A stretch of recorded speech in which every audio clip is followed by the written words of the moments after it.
Live from Connecticut, it's Tuesday night. Welcome everybody to our totally different setup here. I guess it's our faces. It's not that exciting. We don't have intro music and things like that. I am using my fancy podcast mic, which gets super in the way if I'm playing cards, but it's easy for just talking. So we are going to answer your questions live. That is the plan today. So hopefully people will jump on here and join us. If not, I've collected like 30 questions that we have to answer. So We'll go through some number of them. Many people answered or gave us multiple questions and things like that. A lot of questions on speculation, which is something we don't really do. So, some of those aren't going to make the cut.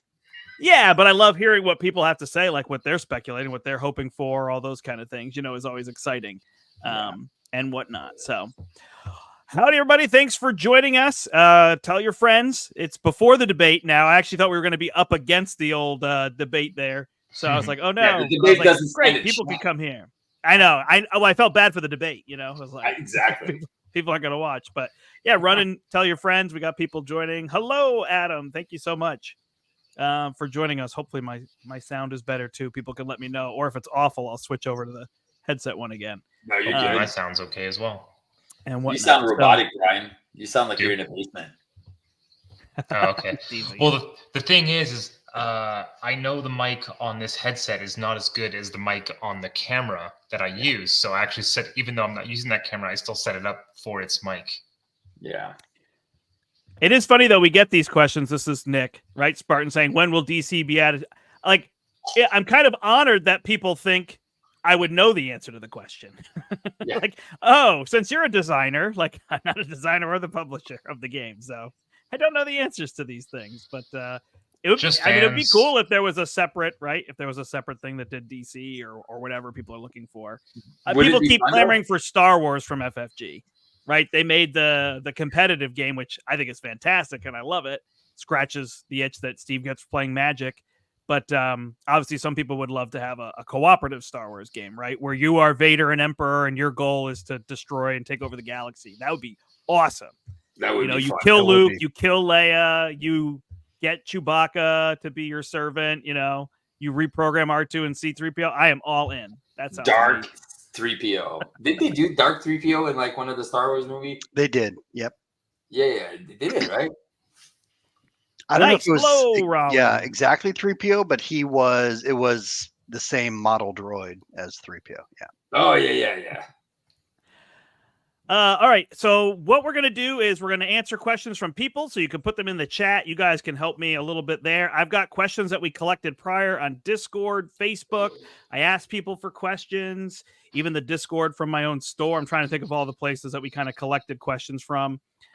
Some people just sent them in. So we will use as many of the questions we can. We're going to go for about an hour. I think by the time we talk for an hour, it's kind of like, all right, thanks. Yeah.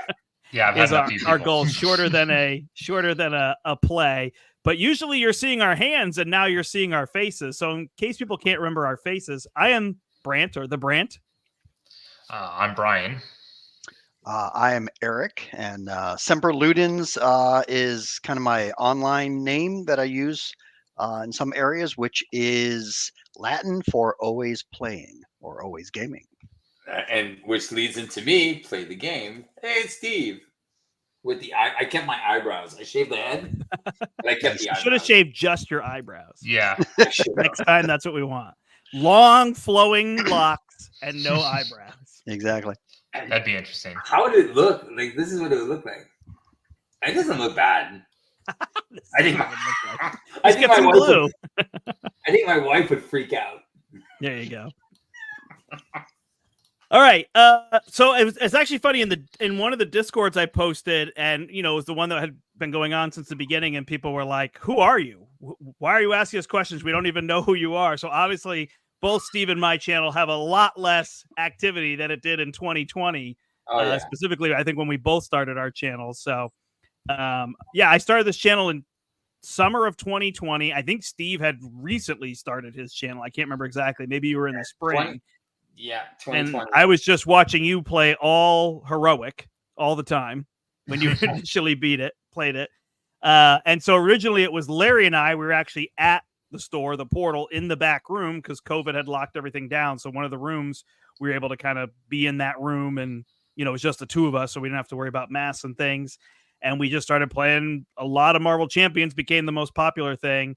Yeah. So we streamed some games, and then pretty quickly we got the Rise of Red Skull box. So that was kind of one of the first big things that we were able to do. So I've been streaming Marvel Champions ever since then. So that is this channel, but you'll see lots and lots of games, as well as I will plug the podcast Right Brain Rollers. So you can check that out if you're into board games. Myself and Eric Summer bi-weekly. So last week we dropped an episode. Yeah, last week. And our doubles review was Middle Ages, which is a really cool new game that just came out. And then next week will be Leviathan Wilds, which is fantastic. I actually played it last week on this channel. So you can go back and see a play of that game. And we reviewed that game in our upcoming episode that'll come out next Wednesday. So make sure you check those things out as well. Sweet. All right, let's get into some questions. Are you guys ready? The first question was, Eric, Sure. how long did it take you to set up the boxes? Yes. All day. But actually, I never take them down. So Yeah. anyway, Adam just asked a great Yeah. question. Any plans for another Champions event at the portal? Sure, we can answer that one. That's pretty quick. So we're actually doing a very small event, or I didn't heavily advertise, but the Saturday when Nightcrawler comes out, which would be the 21st, we are playing at the store. If people want to come and they're in the area, we're going to play on that day. And then we are absolutely doing an event for Agents of S.H.I.E.L.D., the new box that's dropping. So just stay tuned because I need a date. There's nothing I can plan without a date, but I can't. Well, I guess I can. I can tell you it'll be the same as it was before. It'll be Friday and Saturday. And we'll do the same thing. We'll go out to eat on Friday night. I thought that was very fun and very successful to just take a break. We'll be playing through things. We'll have custom made cards. I have to be careful of what I say. And we'll give out prizes and things like before. And it's just a chance to come and play. I did learn from the last one that playing through the campaign is not really a goal. People want to switch and play with different people. So no campaign, but we'll be focused on the box, people playing those heroes, those kind of things. And we'll come up with a whole slew of challenges for people to do on Saturday so they can get out. So Sounds there's good. that. The Nightcrawler one's just going to be 10 a.m. on. Bamf. Cool. All right. Damn. So the first is kind of three questions. They all go together, and we have similar answers to these. So we'll go with this. So the first set of questions here is from Steve can probably pronounce it better. Martijan? Martin Yeah, who you Lube. play with? Yeah, Yeah. Martin. Yep. So that is so the first question he says is how did you meet? And I assume he means how did we all meet? And Steve, I think you can actually answer this question. Yeah. So at the beginning of the pandemic, I was tired of playing with myself. So I decided to create a Facebook group called Marvel Champions Playtime. It's a little dead now because of the pandemic's over. Most people are playing live. But yeah, and then I invited a bunch of people. I said, hey, come and join me. And this is where we can play together, but on live. So we can have a game like we're doing, like we record, and somebody runs the villain and everyone else participates. And then we can have some fun times like this. So we're playing the game together, even though we're apart. Mhm. So that's what happened. And that was like in February of the pandemic. And then it was pretty fun. There was no pandemic in January, February. So it had to be Yeah. of 2 years ago or 3 years ago. Yeah. I forget. It's dumpster fire. 4 It's years gone. ago now. Is it 4 years? Yeah. It's been 4 Yeah. years. Oh, it's 4 years. Well, there you go. See, so 4 years ago. I remember originally meeting Steve in Team Covenant's chat Oh, nice. Okay. when I first started watching them play Marvel Champions. And I noticed, I ended up noticing Steve in the chat and chat back and forth and stuff like that. And then the playtime. So, yeah. That was fun. Nice. Yeah, that's how we all met. We were playing with Steve individually. Brian and Steve and I played together pretty regularly early on. Eric was like, you were playing with Steve, and then I played with you one time, and then you were playing with another group because you started running games and things like that. And then eventually all that. So Eric and I have been more from meeting in person because Eric attends a lot of the conventions that I attend, like otherwise for board games. So we've seen each other a lot in person, I think, and met up several times now in New York or once. Yeah. Yes. And then I think one of the first times I may have met Brant and Brian is we all play tested the Sinister Motives expansion. And Steve kind of got us in on that. And I think that might have been the first time. And unfortunately, I've actually never even met Brian in person. We've played dozens and dozens of games, but he's up in Canada. I'm down in Nashville. But I have met Brant and Steve.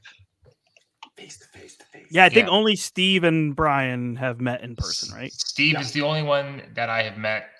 He just randomly showed up at my door one day. I'm like, who is this dude coming up my driveway? It's Steve. It's me. What's up? I'm like, I'm in Ontario for my work. I'm like, let's go. Yeah, that's true. This is Dean popping in to say hello, or he said hello earlier, and then he was talking about Team Covenant, which I know he's a big fan of. And then Brian Blair is here as well, saying hello before he has to go. Hello, Brian. Do kid bedtime things, which it makes sense this time of night. But thank you for stopping in. And if you have any questions for us, let us know or whatever. Thanks for just hanging out with us. I just thought it'd be fun to try to do something different and see what it was. We certainly would, for the most part, rather play the game live. We have more fun doing that, but I thought this would be a fun thing to do and really connect to the chat. And I don't know if we can handle 2 Brians in the chat. Right. All right. What is your guys' favorite player count and what's your least favorite player count, if such a thing exists? Brian, why don't you go first? Least favorite player count is probably playing. Honestly, I would say playing by myself, to be honest. Most favorite is 4 players playing in this group unit that we have, for sure, 100%. It just feels like from my perspective, it just feels like the perfect sweet spot. Yeah, I'm going to piggyback off of Brian, where I used to do a lot of solo, and in the last maybe 2 years, just pure solo has become now my least favorite. Where if I do a solo game, I'll do 2-handed solo. I just like more dynamic the interaction between the different characters. And between playing with you guys, and then I have a local group in Nashville that I play with a lot, and usually we're 3 or 4 players. So I've definitely gotten on that wagon train, I guess, whatever, where 3 and 4 players is my preferred count. See, I think the 3-player count is where it falls the weirdest, because it's 2 players is still manageable, but when you're getting at 3 players, it's kind of, sometimes it's a little bit too much, like especially for the side schemes, they come up and you're just like, it's at that weird number where it's like, you mean versus 4-player versus 4-player. Correct. Where 4-player, we have more, it feels like we have a little bit more ways to manage things. And then in the 3-player games, I feel like this is sometimes like, oh shoot, we're missing something. There's something missing. So 3 players is definitely my least favorite to play. I still enjoy the solo games. I still enjoy it because it's so quick. But I think solo 2-player or 2-player or 4-player, I think for me is money. So 1, 2, and 4. 3 is like where I find it's a little weird. Yeah, this game is unmatched at 4 players. And when you play with people that you play with all the time and you can read, I mean, we joke with Steve that he's going to change his mind, but it's also the fun part of it. Like, it honestly does add like dynamicism to the game. Like, you never know what you're going to get. and just being able to cover for each other's deficiencies is so fantastic. Like, we'll do the same thing, right? Where's the justice guy? And clearly that person's either getting set up or they didn't draw the cards they need. And everybody else just naturally knows to pitch in. Like, it's not even a thought, right? It's not like, oh my gosh, that's your job and you didn't do it and we're annoyed with you. It's like fun to be like, oh yeah, no problem. I'm protection and watch all this threat that I'm going to remove, right? Like, it's super fun to do that stuff. I really don't even know that there's a bad player count. Like, I will say solo in some sense, just it's so swingy. I still think the design should have been to have 1 advance and 1 assault and solo, just to pull down on those activations. I think it would make a lot more sense. It really should probably be in 1 and 2 player, and then you should throw those in. But they were trying to make a shuffle and play game, right? They wanted you to just shuffle up and start playing. But I think for me, 3 is just like, hey, why couldn't we get one more person? Like we're missing out. But I agree, 2 is a nice fun spot for like teaching people and stuff, right? You're playing, they're playing, or you're teaching 2 people and they're playing. And gosh, I still love teaching this game. Like as much as I love the way we play and we have such a high level, it's such a great game to teach and watch people go, you mean I can flip to alter ego, do this ability, draw this card, play this ally, like, yes, you can do all that. They're like, oh my gosh, right? It's so cool. So. The only thing that limits you in this game is your imagination. Like the least creative, like you can do anything. So you just got to be creative enough to just figure some stuff out. I think the last question, we all have the same answer. I'm pretty sure. What is the most memorable game of Marvel Champions you've ever played? If I'm going to go first, I'm going to say it's the Hela stand together. The Hela multi-step. That's it. Yes. Oh, yeah. It is the greatest 4 hours of Marvel Champions in the history of Marvel Champions. And I would say that if I wasn't involved in the game. Like, I'm not trying to be arrogant or cocky, but the fact that we devised a plan and it went to the T perfectly. Like, every character, every card was exactly what we needed. The game was 4 hours long, and I don't think any of us, and people know when we fight Magneto at 2 hours, I get cranky. Yeah. So explain real quickly what this setup of the Hela game was. Oh, you got it. You tell us, Eric. Okay. Yeah, Eric. So the idea was one of the characters was Cable, and we wanted all of the player side schemes in the victory display. So we're buffing up Hela as much as possible, and then we're hitting her for what, 20, 30, 60? Well, she's hitting us for that much. Yeah, well, she was hitting us, and then we turned it around and hit her back because she had like over 200 health or something crazy. So the second side to that is Steve and I were playing protection, and we were using the stand together card where we exhaust those 2 characters and we prevent all damage and essentially reflect it back to her. So we make her strong, we hit her back with her own attack. Yep. And on the reverse, Eric and I were playing Justice, and we were playing Psychic Manipulation with Cable and Phoenix. Yeah. So we were pulling the threat off in a similar manner. Instead of adding threat, removing threat. And getting there. I think at the time there were 22 side schemes and we only got to 21, but who cares? Please, somebody try the feat and see if you can get higher than us, because we will take it. It was sweet. Brent, you'll have to post a link to that game down in the chat. Do that at some point. But there's one other that I will say came close. There's one other that came close. So back in the day when we were all watching Team Covenant, they were trying Rhino Heroic 3. Oh, yeah. And Larry and I, and this was like early on, like there was Core Box and First Wave, maybe. Doctor Strange was new. Actually, that's what I remember. Because they finally beat it when they like cracked open the Doctor Strange pack. So I just remember calling Larry on the phone, and we were streaming at that point. I was like, what about Captain Marvel and what about She-Hulk if we just forget everything and go all out damage? Right? And he's like, are you sure those are the 2 heroes? I'm like, I'm positive. Like, I've run the numbers. Those are the 2. And we did the whole thing, and we both did it on our own like 50 times each at home, and we each were successful once. So out of 100 tries, we had 2 wins on our own. We came together to play the game. Unfortunately, we were not streaming then. This was right before we were streaming. Yeah. We played 18 games in a row, and we failed every time. And Larry said, let's go take a quick break. We'll walk. We'll, get water, whatever. Let's come back and switch heroes. And we switched heroes, and on that 19th try together, we took it down. That was pretty memorable to play that many games and beat Rhino Heroic 3 early on with those 2 characters. And then, of course, Rush was born at that point in my brain. Yeah. Ever since then, I've been rushing the game. So there was that. All right, cool. Let's see. So Rambler 209 asked a question. I think this was on the YouTube channel, on my channel a little while ago. Rambler asked, what game or games was it that brought you into the hobby or maybe into Marvel Champions? For them, it was Eldritch Horror. They were playing D&D, and then they got to play Eldritch Horror. But what game can you remember that really, it could be as a kid, but it could be as an adult. Like some people like didn't play a lot of board games when they were, college and all that. What do you got, Steve? Well, for me, the deck builders, when I first started deck building, was the DC deck builder. Then it was Marvel Legendary. And then when I played Marvel Champions, I was like, it was so much more immersive.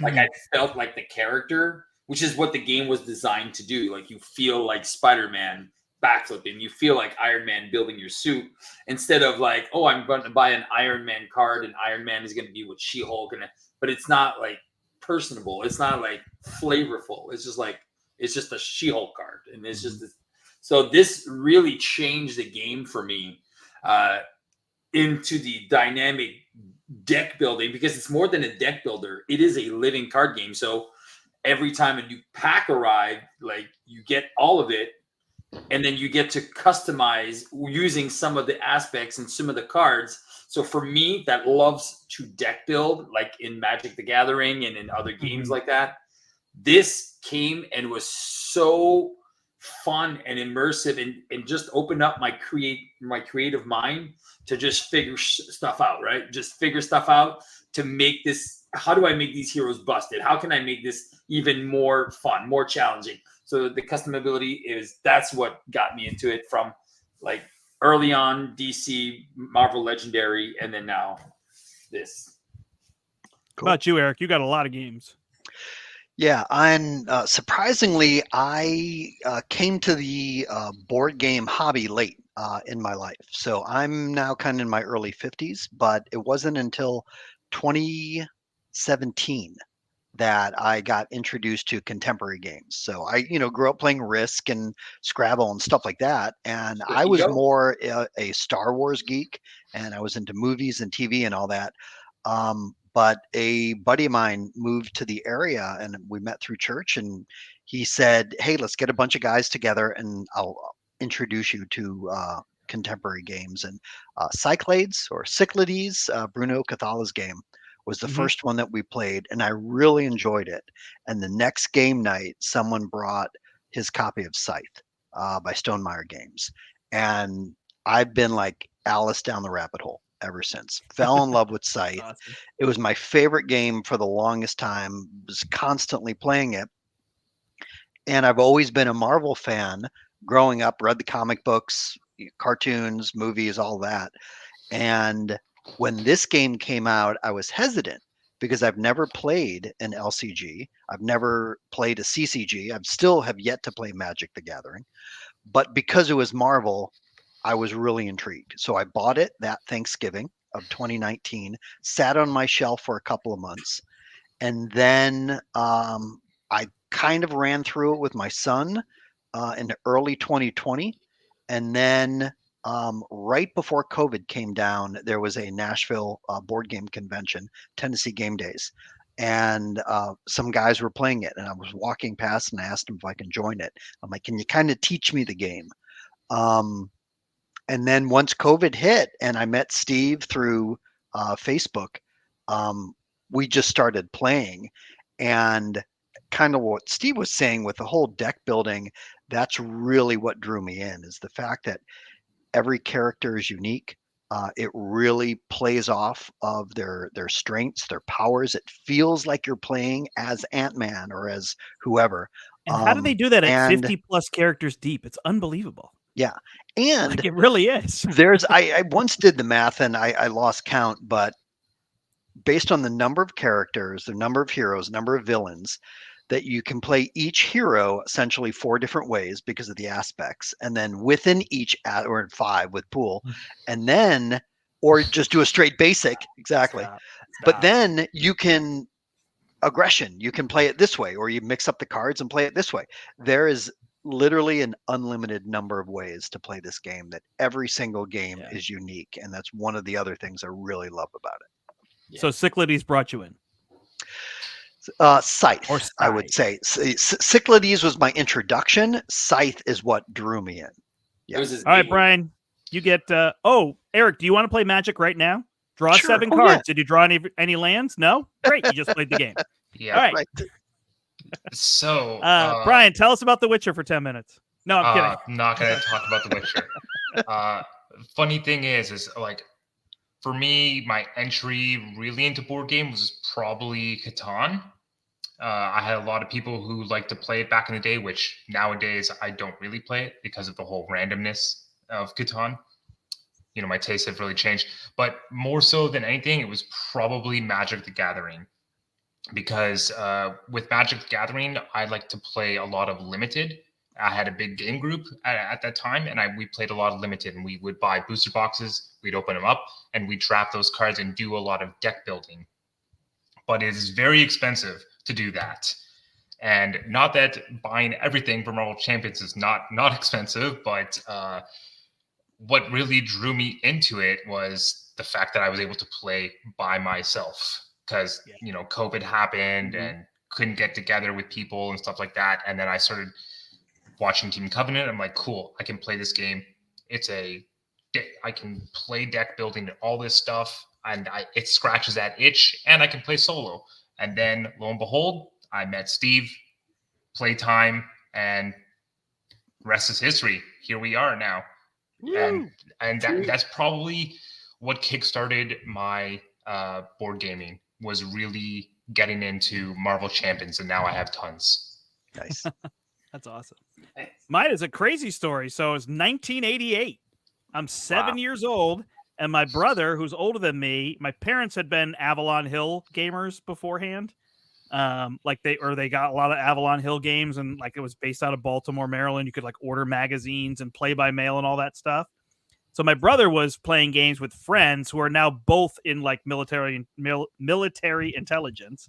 I still connected with those guys, but he was a teenager and they needed a fifth for Axis and Allies because their buddy was sick. And my brother's like, I think my kid brother could do it. I think he could play the game with us.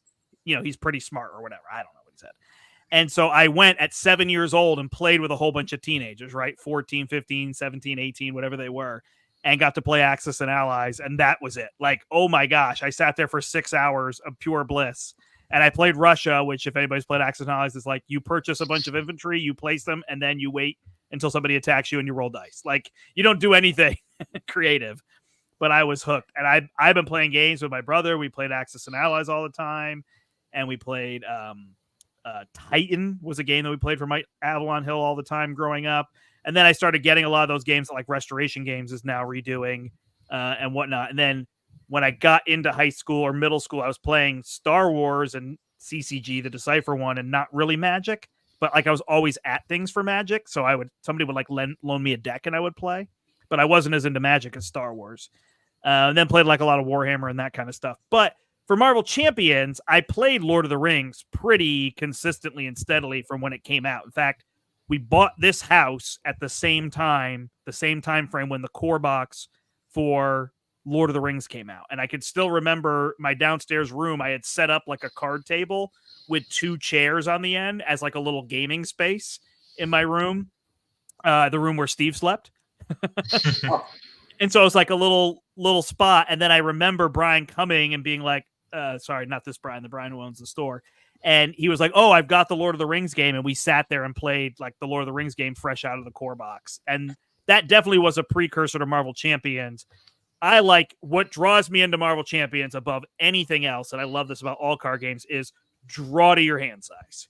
Use all your cards, draw to your hand size. That massively increases. So even though the deck building isn't necessarily as interesting as Lord of the Rings, where you put a lot more cards in and build a lot more things in, you see all of your cards basically every time. And that makes a big difference. So I love that. Yeah, I was going to say that same thing. Sorry. That was my same thing when I played Lord of the Rings. I was like, was it Lord of the Rings? No, it was Arkham Horror? The scary one, Arkham Horror. Yeah, I was like, wow, this is slow. It's like one card at a time. I was like, yeah, that was rough. But yeah, I was just gonna say, with Magic, that's the one thing that really drew me to Marvel Champions is like, because in Magic you have the whole land base. You gotta land go, and either you can't cast spells or you can cast spells, and also it's also a competitive game versus a cooperative game. And I like like you were saying, draw to your hand size, play everything. Everything is a resource. That is just mint to me. All right. Garismo's got a question. Did you have anything else, Eric? Sorry. Well, I was just going to say kind of what Brian was just saying is that it offers really interesting decision making because every card can be a resource and every card you can play. So it's like, which cards do I use as a resource and which cards do I try to get out to the table? That and the fact that you can flip to your alter ego, and then that opens up, depending on the character, a different strategy or a different way to play the game, especially where some characters really thrive in alter ego form. Anyway. Yeah, it's interesting. I was playing with somebody who was playing for the first time. They were Gambit, and it was like, they had just enough. They had Charge Card and they had Royal Flush in their hand, and they had just enough resources to play Royal Flush. And I was like, well, play Charge Card, get the villain down, hold Royal Flush, and then you can play it next turn, and you almost guarantee that damage right in a row. And that it was an interesting thing of like, oh wait, but you told me never to hold cards. It was like, yeah, it's like getting a read on when you hold cards and when you don't, right? So Yeah. there's an interesting element there. All right, I know this is a Steve question above all things. Yeah. Favorite card combos. I'm going to start so that you guys can think about it for a second. We know Steve doesn't have to think about it, but I'm slightly going to steal Steve's thunder in that I'm just going to say the best combo in this game is anything Miss Marvel. It's what makes her fantastic. So just the fact that Miss Marvel goes with events is incredible combos. I'll end there so you guys can talk about it more because you both made faces at me. Let me just start. My girl, Brent. My girl. It is. Oh, I know. It is, I'm just keeping it that simple. I didn't name cards. Yeah. Go Let me ahead, just start. He is totally. You are totally right, and everything Steve's going to say about her is completely correct. I didn't know how to play with her until Steve showed me, and then I'm like, this is one of the best characters I've played. Combo-rific. Go ahead, Steve. I'm actually not going to talk about Ms. Marvel because first is like it sounds the combos in the game. So I think the alliance cards for me are like the combo cards, problem solvers. The one that redirects the damage, stand defiance, stand together. Those for me are the best combos.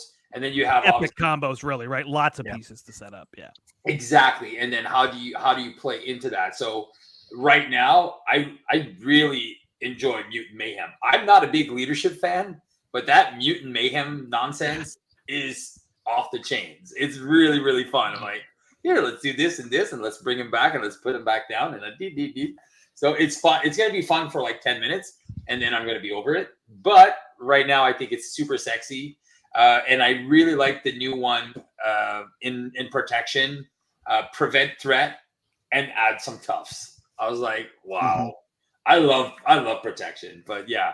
So those types of combos for me are the ones that they don't necessarily break the game, but they make it makes it super interesting that you can do. I think Warpath is one of my new favorite combo pieces. So Warp. You know which one, right? I've seen you do that. Yeah.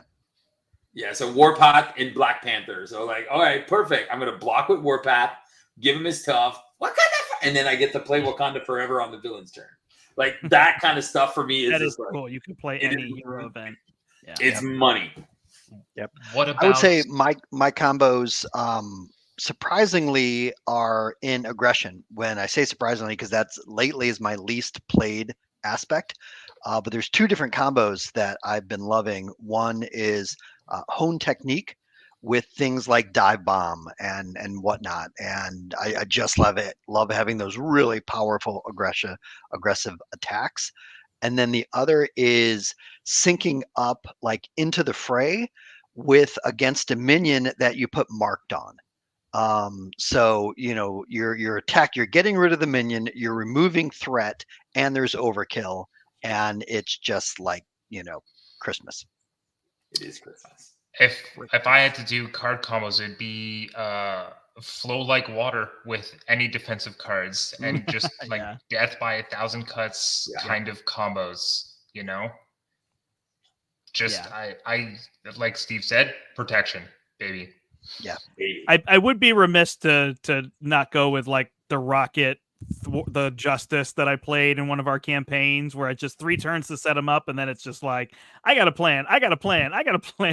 Oh, so-and-so will ready me with the CITT. Like that whole combo on the table is really fun. I also remember when Steve, like in multiplayer, it's so fun when Steve was like, oh, I'm Miles, give me Avenger. And then I'll do all these shenanigans with and like, I love that stuff that Steve thinks of, because when one player has to set the other player up. Like you're talking about Mutant Mayhem. I cannot wait to do a game where we set up Spider-Man, Peter Parker, Justice to be an X-Men, to pick him up, to play him again for free and remove 2 side schemes. Like that stuff is crazy awesome. So yeah, there's a lot of combos in the game, but I will say Hone Technique, there's part of me that's like sick of it. Like not really. Yeah, it's so we've been doing it so much it's lately. It's the best card that came to Aggression since Into the Fray. Into the Fray is one of the best cards in the game, and it's an Aggression. The best card in Aggression. 100%. Yeah, and Hone Technique was just such a great outside the box way to make Aggression really, really cool. Like playing it outside of that, we were just playing it with Psylocke, right, Brian? And it was so cool in there where she can play all those events that are psionic that already are like bonus damage. It's like 2 for 4, and now it's 2 for 6. Like that's so cool, you know? You can do all that kind of stuff. All right. Let's see. Brachiosaurus. Well, I got one here. So what do you gravitate towards? Oh, sorry. This is Misty Reed.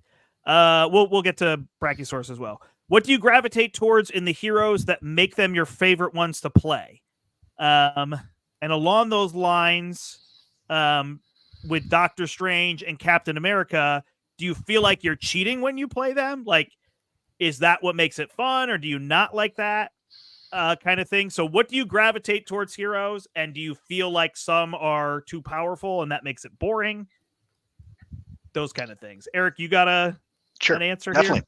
So in standard board games, engine building is one of my favorite techniques and ways to play. So the characters that have that build aspect to it, Ironheart is my favorite character in the game to play. And as you build up her armor, a Quicksilver getting out all of his things to just bump him up. And then the other thing I really love is the characters that can just flip forms. Ant-Man, Angel, Wasp have just all been favorite ways to play. Yeah, I mean, I think we all kind of like that Tableau engine build, get going kind of play. For me, though, I don't mind playing Doctor Strange or Captain America if they're powerful or not. I like the uniqueness in characters, like a Domino, who's a puzzle to figure out. Magic, also, trying to figure out how to play with the top of her deck. I like the higher curve heroes in general, I think, for me. That take a little bit longer to figure out. Like I say with Domino, at first I didn't understand how to play her. And Brant's like, listen, man, you're going to get it. You're going to turn a corner. You're going to be like, and then you're going to really see what it is, And I remember telling him, I'm like, dude, I get it. I know what you were talking about now. You just need to figure those characters out, right? Oh, that was that. And those are the fun characters to me. Was that during playtesting, right? Because we played. Possibly. But either way, either way. Yeah. So that was fun. No, for real. For me, same thing. I think most of my favorite characters are the one with boobs. So I don't know why. I feel like all the female characters. I'm like, did you really not say that for that reason? You're just saying you tend to gravitate towards some of the female characters that have combos you like. Keep us on course here, Steve. Keep us on course. Right. Yeah. So again, Ms. Marvel, my all-time favorite, followed very, very closely with Ghost Spider, followed very, very closely with Black Widow, and then followed very, very closely with anyone except for Valkyrie. So most of the female characters, I feel like they have these really unique mechanics. For some reason, sometimes they're a little bit more complex. Look at Domino, look at Psylocke. They need some more thinking. And that's what I've been enjoying the most, is like these characters that you need to figure out. And this is, I think, why Ms. Marvel for me, I think, is the best one, because everyone was like, oh, this is hot garbage. And I'm like, what are you guys talking about? This is the most powerful character in this game. Yeah. And then when you start looking at it, and then slowly people come and join the bandwagon because they kind of discover this, and they're like, oh, I don't need to use my basic attack. And if I'm doing that, I'm doing it wrong. And so when you open your eyes to these mechanics, like Black Widow. He's like, Black Widow wants to be an alter ego. She wants to be prepped. She doesn't want to be in hero form too quickly. And the fact that the game gives you the tools to do that, I think is amazing. And that's why I gravitate towards the female characters that have these unique mechanics. Nice. I am totally all in for card draw. I am card draw hungry. So the reason that Captain Marvel and Rocket make my list is because they just draw like machines.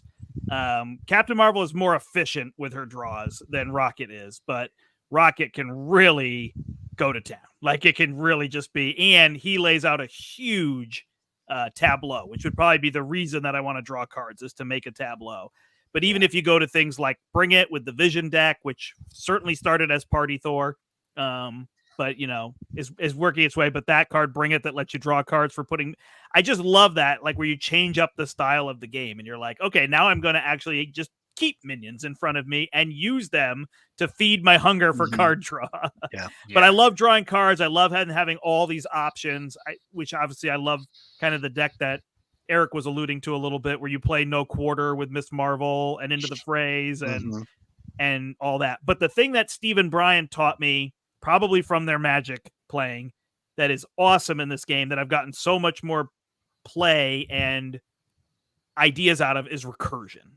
So card draw and recursion, if you put those together, there's nothing like that. It just gets ridiculous when you can do those two things. And so that's definitely what I gravitate towards. Now, I will defend Doctor Strange and Captain America in that, yes, they can be very powerful and they're super powerful. I mean, Doctor Strange is super powerful all around. Cap is specifically very solo powerful with the stun locks and all that kind of stuff, is where he really feels strong. So some of these characters, when you extend them out to more plays, especially like now, I actually feel like Steady and Stalwart are too much, because in 4-player, you kind of want a stun. Like, it's okay to have one stun out of 4. You know what I mean? But I think the game allows you to make it more difficult. And that, I think that's the part that you have to get into with those heroes. Whether you do something that would be ridiculous, like play Doctor Strange without the invocation deck, which is ridiculous, but it's a way to play him. You know what I mean? And you could do something like that where you kind of handicap yourself, or where you feed the villain, right? You give the villain something up front, or you give the villain things that stop what Doctor Strange. You're constantly going to get exhausted by whatever modular set you add, or things like that will slow him down. The game allows you to do that. So suddenly Expert 2 and Standard 2 become great with characters that are eating up the game like that. You don't have to play on Standard and just feel overpowered. You can play on Expert 2, Standard 2, and really the villain will come at you. And then you want those super powerful heroes, Spider-Ham and all those, then it's really fun. So the game does a great job in saying, what do you want? If Hulk and Valkyrie aren't very good in your mind, play on Standard, put some simpler modulars in. Play Injustice in solo, so you have a lot of control on the things that you don't normally have. If the game's too easy for you, ramp that thing up. The sky's the limit. You can really design those things however you want. So that would be what I would do with heroes like that, is just increase what the difficulty is. Oh, for sure. All right. Brachiosaurus here is asking us, where do you hope they expand the design space in Marvel Champions? I would still love to see a double-sided hero card where it's just like hero, would be really neat. Something like that. What are you guys thinking? What would be neat to see in the game? I would like to see maybe a way that you could have you start as one hero, and then let's say your hero, you die, but then you can jump into the tag team. You could tag team. And then I think that would be a cool design. I don't know how they would do it, because it would be kind of complicated. Then you need a new deck and everything. But that is something that might be interesting, is like real tag team. But I guess you can kind of do that with a 2-player game. Sure. I mean, maybe you could have something where this hero pack literally has 2 hero cards, and you swap them out, right? Like in different ways. I don't know how you would do that, but Moon Knight. The character Moon Knight has like 5 different personalities. There you go. He's got his custom one there. So, So this is Design Hackers custom deck of Moon Knight. So there's 2 different hero forms and 3 different alter egos. And it is such a creative deck. You have a limited hand size of only 4 when you're in hero form, but each of the different cards will give you a reduction of you spend 1 less resource if you're playing, aggression cards in this form. But also when you're building the deck, you cannot include cards that cost 3 or more. So all the cards have to be 0, 1, or 2. It's a really, really unique, great design. I would love to see a hero with different, they've been doing different forms, but really, expand on it. But I would love to see a multi alter ego. So I think would be really mentioned creative. Cloak and Dagger, which is like a kind of like a Yes. Oh, yes. guy. And then I think that would be cool. Like, Yeah. And then and kind of like the Archangel faces cards, like, adaptive plumage. If you are this guy, this happens. If you are this thing, this happens. I think that could be cool, exploring that kind of space. Yeah. So Go ahead, Brian. I was gonna say, so for me, in terms of design space, I really like Doctor Strange's 5-card invocation deck. Like, I would like to see more characters, have something like that, like a deck outside of their deck, right? Extra cards. Instead of there being a 15 hero card deck, they're actually a 20 hero card deck because they have these bonus cards over here that do cool things. That's why I like Doctor Strange, right? Is because he has this whole invocation deck. Be like, well, that's over there when I need it, when I want to use it. I can play my normal hero kit, but then I can also do these things. So we have Storm that does kind of like the same thing. We have Storm, and then her, and then who else do we have that has a side deck? After that, you're just talking about like Iceman's attachment. That's not a side deck, like a side deck. It's a little got different. That feeling, right? Of cards that come the thing in. I would love Valkyries is kind of like that, a one-off. And Rogue, Rogue. Back in the 80s, when I used to play and collect the little G.I. Joe action figures, they started releasing on a blister pack. It was just like a weapons upgrade kit, right? And so you weren't getting an action figure. It was just a pack of weapons. I would love something like that for this game, where it's just a deck of all ally cards, or all supports, or just straight basics, or something like that. I think that would be really, really cool. And then it was just there so many different directions that you could take that. Nice. Yeah. Well, I will just say that I have appreciated that they have made every campaign something different. Yeah. Some are a miss and some are a hit. And I'm not looking to play the campaigns, but I have appreciated that every designer gives a new space to the campaign every time. I think that's a nice thing, rather than just saying, this is campaign mode. It always plays out the same way. It's nice to have changes. And I will take all the Mojo Mania packs they can design. That is the greatest campaign ever. So, Hey, Descry's here. What's up, Descry? Just joined. Did I miss anything? Yes. Yeah. Answer that. 45 minutes of talking. Yes. No doubt. I do want to go to Michael here. So Michael and Matthew, I have taught them recently, and we've been playing together, and they love the game. So Michael says, just got into MC. Thanks, Brant. You're welcome. What would your recommendations be for favorite heroes, villains to begin building with? Loving the game. For me, villains, All Day Claw. Probably one of the best villains to really teach you the game, because he gives you all of everything that you need to learn, really. Yeah. So that's in terms of villains, but in terms of heroes, it's more just what you want. Pick it really hero, is. Pick a hero that you like. That thematically you think I'm going to like Captain America. I don't care if he's weak or strong. Just pick a character that you like, and you'll make it work.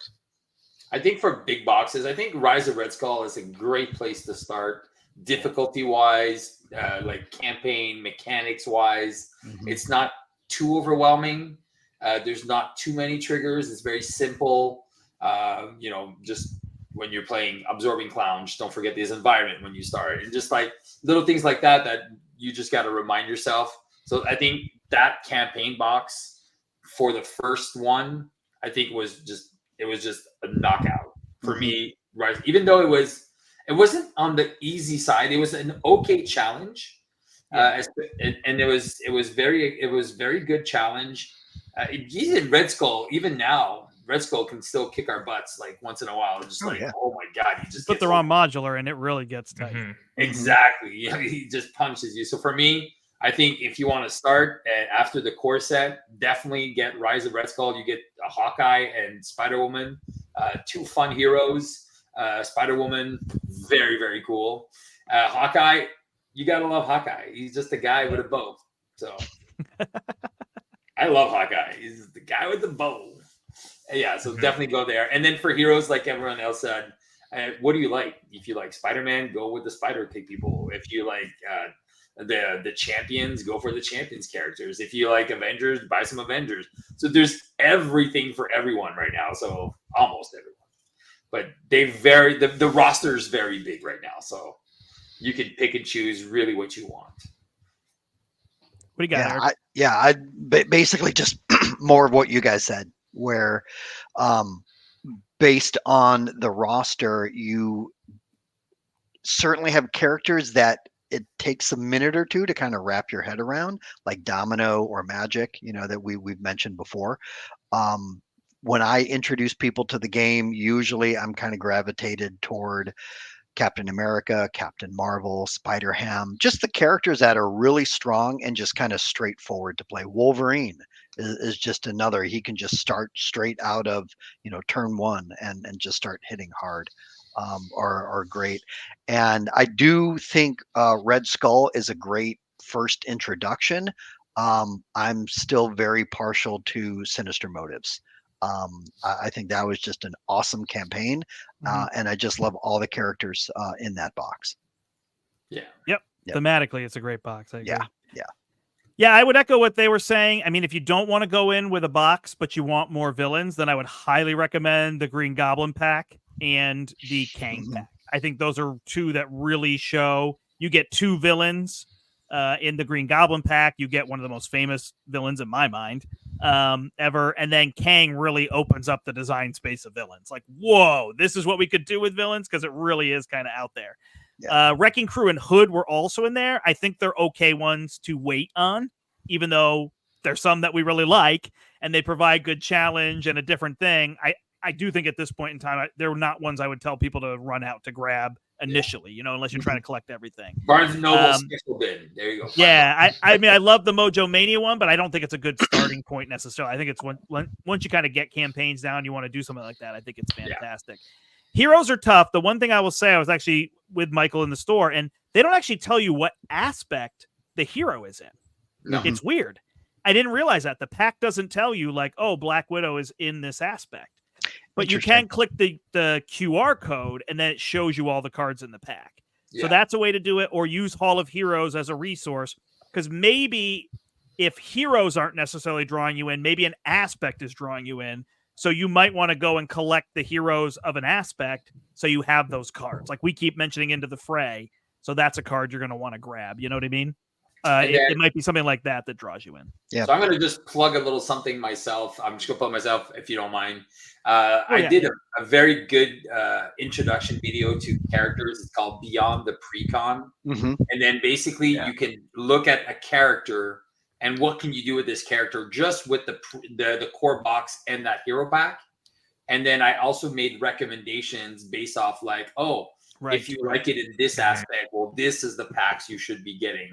And then these are the other heroes you can buy that really complement and push this hero to the next level. So that's something that you might want to look into, Michael, if you want just some random guy's opinion. Mm-hmm. Yeah. Also, Steve's channel is Play D Game. So you can find his channel there, Play D Game. In his name. Yep. Also, when you are learning the game, and even still, if you're a seasoned player, there's a great website. Was it Marvel CDB? .com, where just learning how to build decks, and people have really gone into great detail in terms of explaining. So you can look up a character, choose what aspect you want, and then you can even sort and say, show me the most popular decks of this character in this aspect. And that's I think where that another falls great- down though is because you might need 13 packs to build that Mhm. deck. True. So that's what's tough to recommend Yeah. for people that are new. But certainly somebody who gets that point where they buy in. Yeah. Sorry, I cut you off. What were you going to say? No, Anything no, else? that is definitely a drawback. It'll tell you how many packs you need and things like that, but it could at least give you inspiration. Yeah, I think, and this is a key part. Like Michael's saying, there's no meta. Like it's a cooperative game, so there's groupthink. I don't mean it in the negative sense of groupthink, but there's like the idea of like, okay, these heroes are too powerful and these heroes are too weak. It's not necessarily fully true, but there's some sense that Doctor Strange and Spider-Ham can make the game a lot easier and Valkyrie can make it hard, right? Like there's that sense. Mhm. But yeah, it's nothing like that. It's nothing like a competitive game where you need to show up. Like if I'm playing Iron Man, you have to be War Machine. I'm counting on you. I'm not. Like it's totally fine. You can play War whatever Machine you is want. in your deck anyway, so. Yeah, true. All right, Deskry says, at this point of time, is everyone optimistic on the future of Marvel Champions, or has the golden age ended? So I'll go first. I do think a little bit of the golden age has ended. We've gotten so many of the popular heroes that now it's going to be, getting other things. There's obviously things for comic fans to look forward to. I am not a comics person, so you've reached the end of cartoons that I watched as a kid and video game characters that I've played. In terms of my theme and things like that, but the game just always refreshes itself. Like all you have to do is just go, okay, there's 50 heroes. What are the 3 heroes I haven't played recently? Or what are the new cards from the new aspect, and put those in and you're ready to go. And the villain just doesn't matter as much to me. It's okay to play whatever villain. So I find that sometimes I need to step away a little bit. I am playing less solo, like people were saying, so there's a little bit less of that. But man, then it just gets refreshing, like playing with Michael and Matthew lately, and just getting so back into the game. So I do think it somewhat has passed a golden age, but I don't think the game is like dying, or I'm negative about the future of the game. That's where I'm at. I'm pretty much the exact same as Brent, to be honest. Like he said, I'm also not a Marvel comics reader and stuff like that, so I don't know all the ins and outs, and all the biggest heroes that I know are already released in the game. I'm still optimistic of the future and knowing what they're not knowing, optimistic about what's going to come out, and seeing how much fun I can still have with this game, because I think it's going to be around for a while. And yeah. I would say, yeah, in terms of golden age, the most popular or well-known characters, Captain America, Spider-Man, Iron Man, all of that. But to the designer's credit, they're introducing us to characters that, I stopped reading comics probably back in the 90s, even though I'm still familiar with them. I know who like the group the Champions are, but I've never read a comic with Ironheart or SPDR, and I really don't know much about them outside of the MCU whatnot. But those are 2 of my favorite characters to play in the game. And Right. Even though I didn't know them, I was kind of skeptical in terms of acquiring them. But I'm so in love with this game, I'm going to get everything that they release. So I don't think that there's a limit like, oh, well, it's just we're going to rehash this character again. You've got Iron Man, War Machine, Ironheart, SPDR easily could have just been a clone of each other. Yeah, but right. they are all unique ways to play. Same thing with the whole Spider family.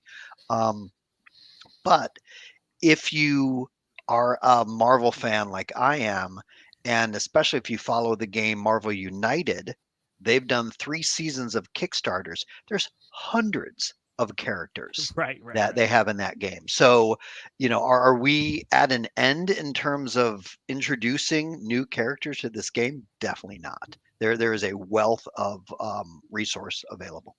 Yeah, it's I a think great we're point to over- bring up those characters that are awesome, and we don't know much about them. That's a great Mhm. call. I think there's over 5,000 Marvel characters, if not more. Probably.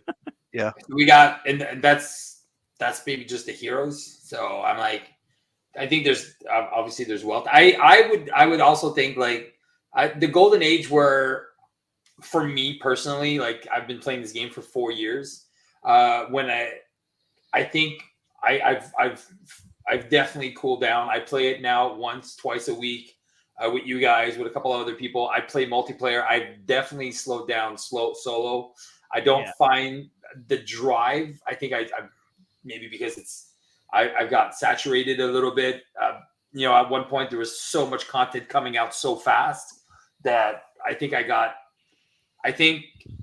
War Machine. That wave, the Nebula War Machine wave. It was just coming out one after another, and I was like, oh my god, again. And then I feel like I kind of dipped down on my.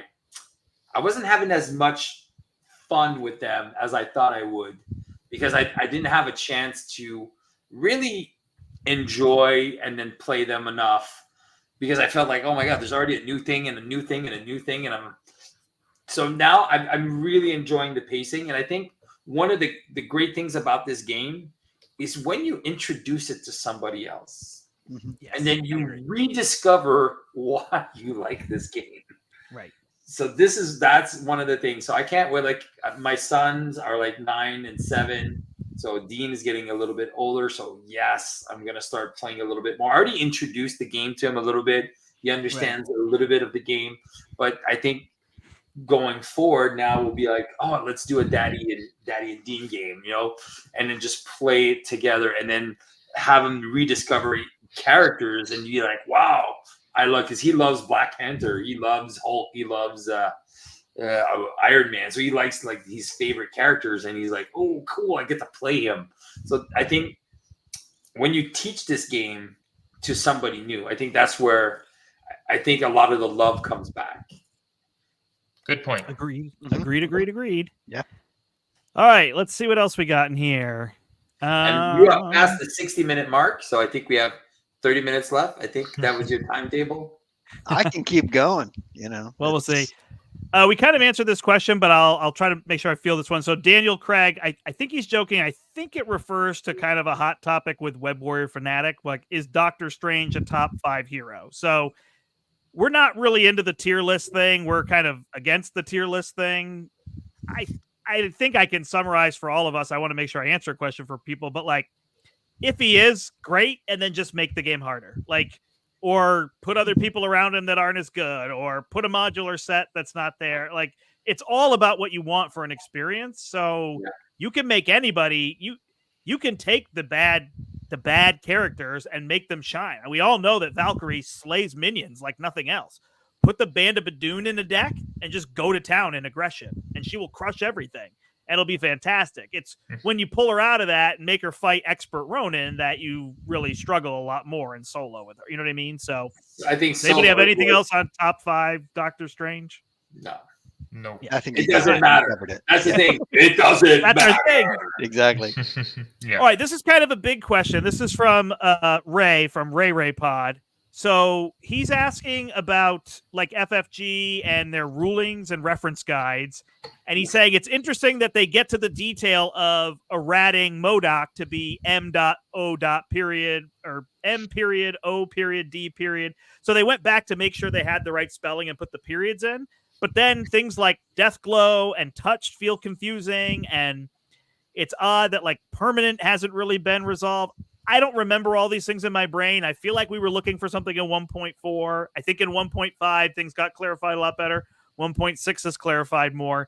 But he's just asking, are there any examples of inconsistencies with the rulings that get your goat?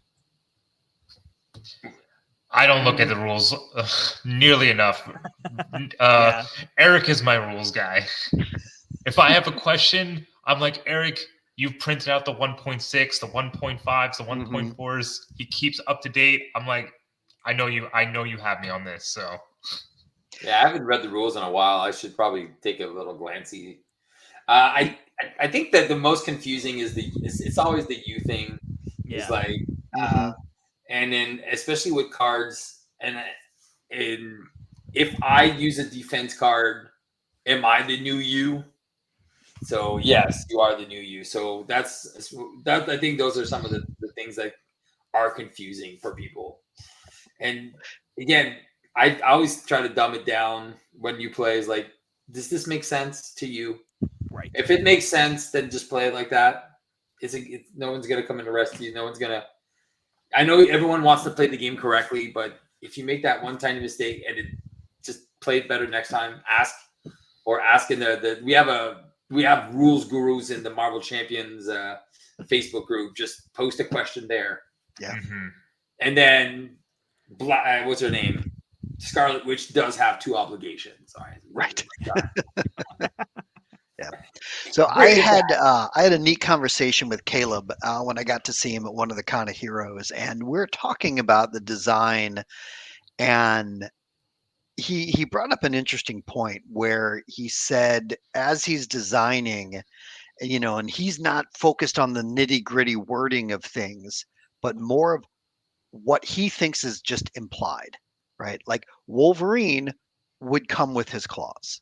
Right. So if it didn't say set up on the card, it was kind of implied, that of course, if it got discarded during your mulligan or whatever, go fetch those claws, So that's kind of lately how I've been playing is I just read through and think, okay, what are they really trying to imply? What's here? the intent, right? What is the intent? And I go with that.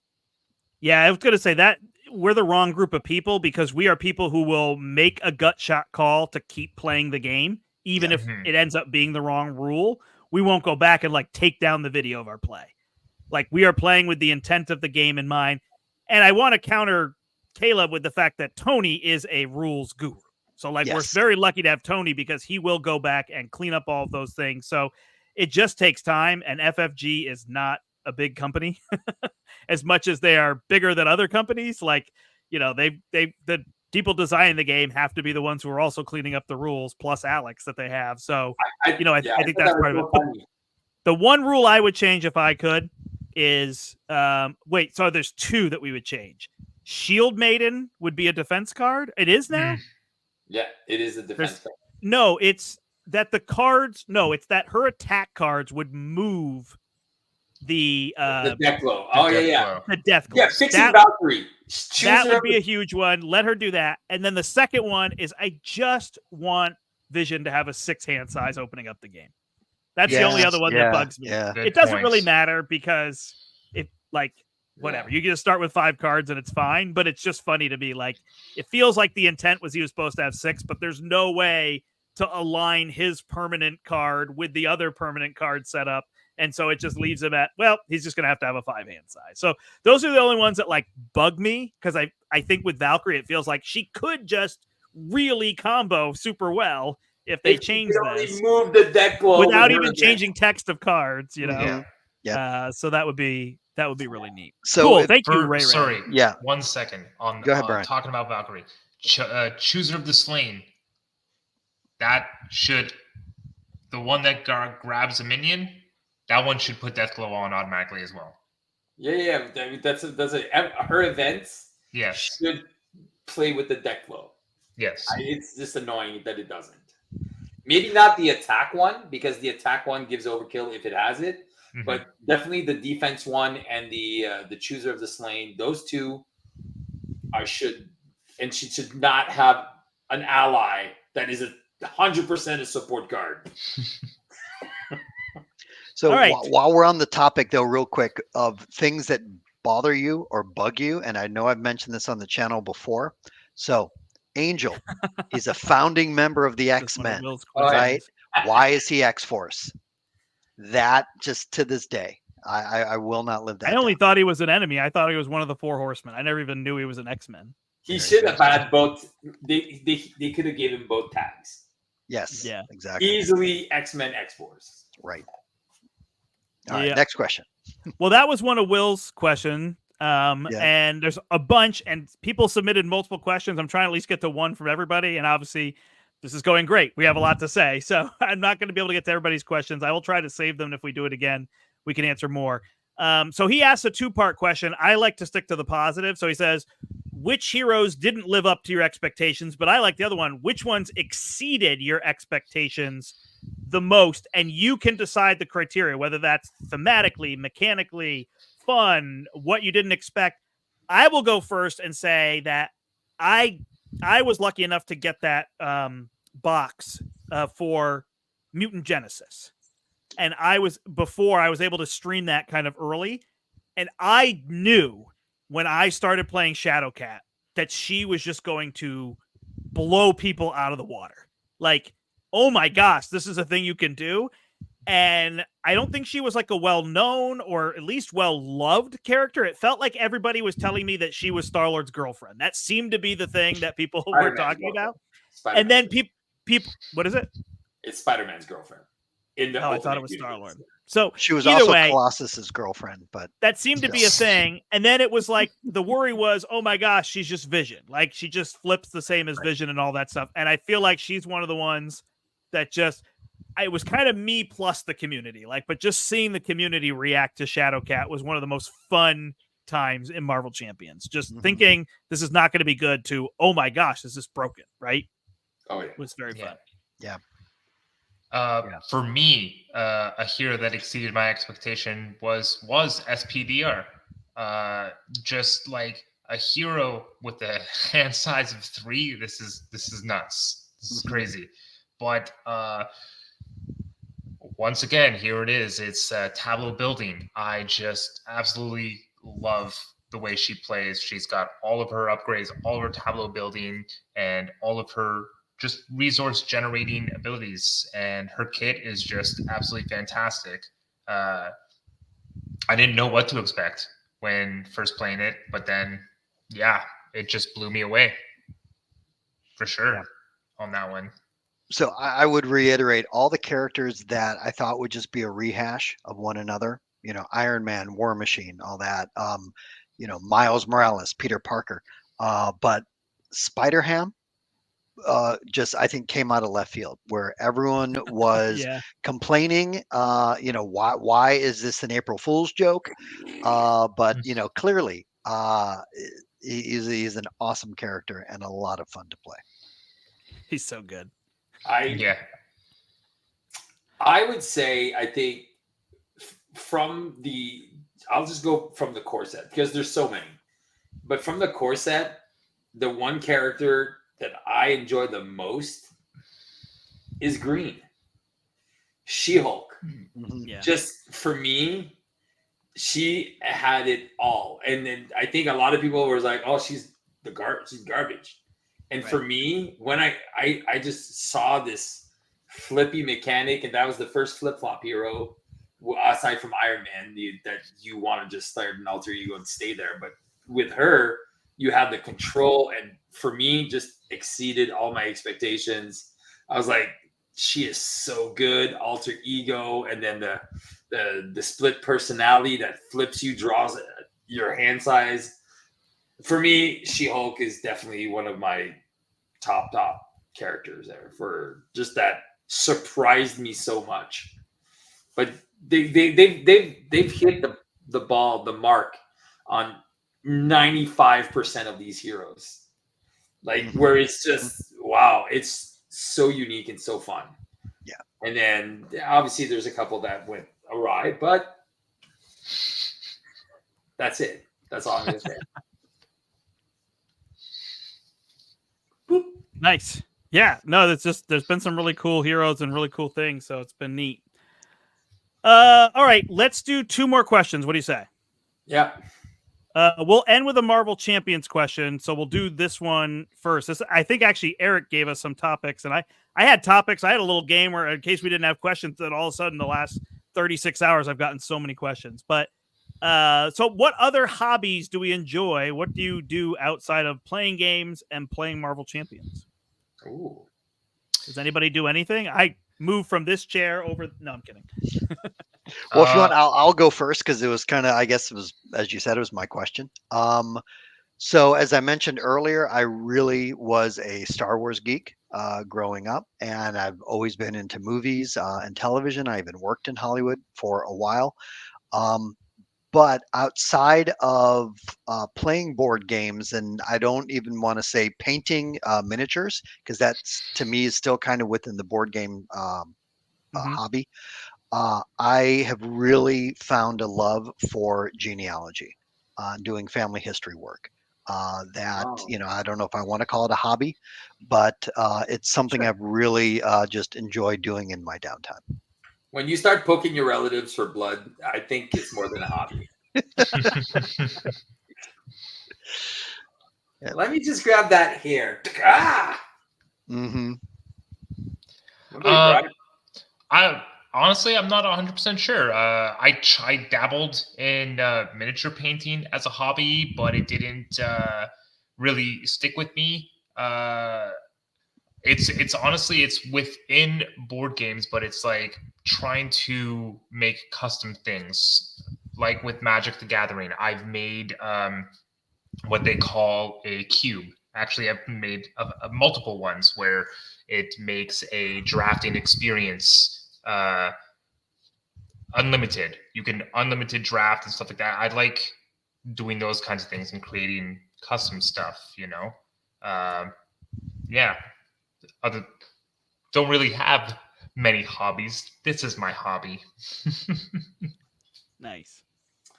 Yeah, so for me, it might seem pretty weird, but I like volunteering. It's one of the things I like to do. Right now, I volunteer as a karaoke host, which brings me a lot of memories from when I used to work on cruise ships and stuff and entertaining. And I'm going to be joining my kids, the Scouts of America. Nice. Yeah. So I'm going to be volunteering my time, and I'm going to be a camp counselor for my two sons' groups, which are on different days. So I'm going to volunteer for that. So Mondays and Fridays, guys, for the next are going to be a little bit harder because it's from 6:30 to 8:30. Yeah. So that's going to be starting next week. So yeah. So I love to sing, and I love volunteering and entertaining kids. So Nice. Cool. Well, my big hobbies are music and theater. That's the other big things that I do. Our theater that my wife and I have been part of we had a 25th anniversary, and that might have been a year or two ago. So it's like 27 years old that I've been there. I've been teaching improv there for 17 years. So doing improv comedy, which I did in college and traveled, and we won like the Improv Boston Festival. Nice. So that was really exciting, doing all that. I've done improv Shakespeare. I've done a full 3-act improv Shakespearean play, kind of an iambic pentameter. We did our best. And we did a full-on musical. We improv'd a musical we had like a musical improviser, so we could sing while we did the thing. So I've done a ton of stuff like that and taught improv and other things. I haven't done as much acting lately. It's more coaching and teaching people.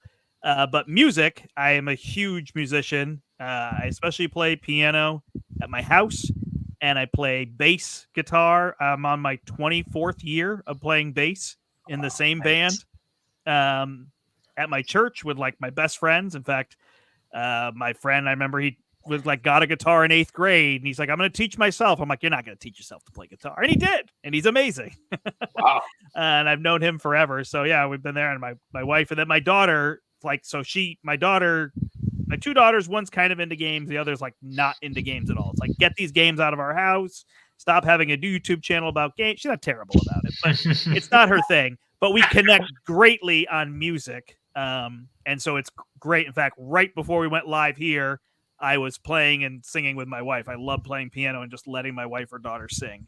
And I just play the piano and hold that down. And that's just a fun connection point where you're like communicating without talking, right? It's just a neat thing. So yeah, I enjoy that much. And it's a great way to connect with them. So those are my other hobbies that I enjoy. I also love math like way too much. So I will do anything mathematical, and helping my daughter with math or her friends or whatever. I love it. Like, I love when people think they're bothering me. Like, I know it's kind of dinner time, but we had a question about this math problem. I'm like, please.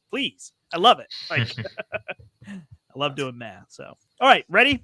Last question. This is from Dean. Dean gave us a lot of questions, but we're going to go with the first one here. What do you think is the most broken card in Marvel Champions? Which card do you think is just bonkers good, whether you build for it or coming out of the gate? Bring it. That's mine. I don't know. It's hard. Mind Scan is up there for me. That's That really gets pretty intense, but it holds the game state. It doesn't move it forward. Bring It is just opens up the floodgates, right? Yeah. Yeah, I think it's very situational, but Party Thor would not be the same without Bring It. So Can't play Thor any other way now. Here. Party Wolverine, Party Captain America, Party all of them would not be the same without that card. Would Wolverine really throw a party? He doesn't feel like a party guy to me. He's such a party animal. You see me. He's more of a when I have party hand with pooper. 28 cards. No, I understand the deck. I'm just saying it's definitely not Party Thor. Yeah, no, it's not a party. It's get out of my way, bub. Yeah, no, exactly. It's like round him up. I think the most broken card would be Bring It. I don't think there's anything that compares with that massive card draw. Yeah. And it's just, again, what is the best mechanic? Card draw. Right. You can't card draw recursion, right? I thought we'd be similar, but Eric hasn't agreed with us yet. So That's right. We might have a different card. I think Mutant Mayhem is probably going to be up there now. It's on my mind as well. Think about it. It's just stand together, blocking 68 damage and reflecting it, but that is unique to that scenario. Exactly. Yeah. So the first thing that came to my mind was Go for Champions, where like you could do there's a Nova leadership deck that you could do with I think Journeyman 2 designed it, where just with his Ms. Marvel ally and as the sidekick. You just keep recycling, and because of Go for Champions, she's not going to take any damage. But it requires a lot of build. But I think the one broken card that really comes to mind is one that hasn't been released yet, but it's been teased in Nightcrawler's pack. And it's the one, and I'm forgetting the exact title. Is it Come At Me Bub or something? It's the one with Wolverine and like his claws are extended and he's kind of like, going like this. It's a 0 cost card. You bring out a minion, you give yourself a tough status, and you heal for 3.